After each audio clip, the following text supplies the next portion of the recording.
லூக்கா நற்செய்தி 11ஆம் அதிகாரம். இறைவனிடம் வேண்ட கற்றுக் கொடுத்தல். இயேசு ஓரிடத்தில் இறைவனிடம் வேண்டிக் கொண்டிருந்தார். அது முடிந்ததும் அவருடைய சீடர்களுள் ஒருவர் அவரை நோக்கி, ஆண்டவரே, யோவான் தம் சீடருக்கு இறைவனிடம் வேண்ட கற்றுக் கொடுத்தது போல் எங்களுக்கும் கற்றுத்தாரும் என்றார். அவர் அவர்களிடம், நீங்கள் இறைவனிடம் வேண்டும் பொழுது இவ்வாறு சொல்லுங்கள்: தந்தையே, உமது பெயர் தூயதென போற்றப் பெறுக. உமது ஆட்சி வருக.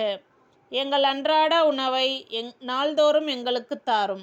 எங்களுக்கு எதிராக குற்றம் செய்வோர் அனைவரையும் நாங்கள் மன்னிப்பதால் எங்கள் பாவங்களையும் மன்னியும்.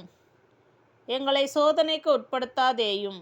தீயோனிடமிருந்து எங்களை விடுவித்தருளும் என்று கற்பித்தார். மேலும் அவர் அவர்களை நோக்கி பின்வருமாறு கூறினார்: உங்களுள் ஒருவர் தம் நண்பரிடம் நள்ளிரவில் சென்று, நண்பா, 3 அப்பங்களை எனக்கு கடனாக கொடு. என்னுடைய நண்பர் ஒருவர் பயணம் செய்யும் வழியில் என்னிடம் வந்திருக்கிறார். அவருக்கு கொடுக்க என்னிடம் ஒன்றுமில்லை என்று சொல்வதாக வைத்துக்கொள்வோம். உள்ளே இருப்பவர், எனக்கு தொல்லை கொடுக்காதே, ஏற்கனவே கதவு பூட்டியாயிற்று. என் பிள்ளைகளும் என்னோடு படுத்திருக்கிறார்கள். நான் எழுந்திருந்து உனக்கு தர முடியாது என்பார்.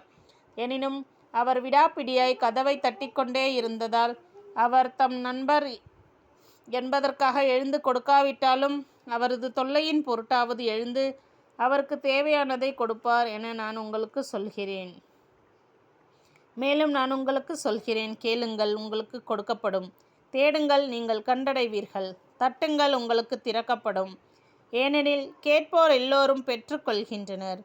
தேடுவோர் கண்டடைகின்றனர். தட்டுவோருக்கு திறக்கப்படும். பிள்ளை மீனை கேட்டால் உங்களுள் எந்த தந்தையாவது மீனுக்கு பதிலாக பாம்பை கொடுப்பாரா? முட்டையை கேட்டால் அவர் தேளை கொடுப்பாரா? தீயோர்களாகிய நீங்களே உங்கள் பிள்ளைகளுக்கு நற்கொடைகளை அளிக்க அறிந்திருக்கிறீர்கள். அப்படியானால் விண்ணகத் தந்தை தம்மிடம் கேட்போருக்கு தூய ஆவியை கொடுப்பது எத்தனை உறுதி!